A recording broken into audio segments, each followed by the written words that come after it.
Look at this. A volcano. A sleeping giant that chooses when to wake.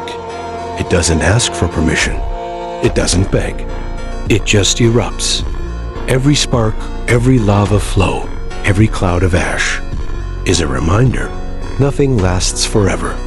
We chase control, but here, the only rule is pure power. The volcano doesn't judge.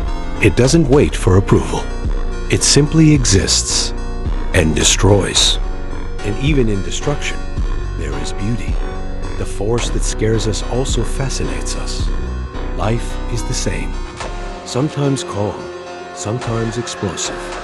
And us, we need to learn to exist between these forces without fear, without hesitation. Like the volcano,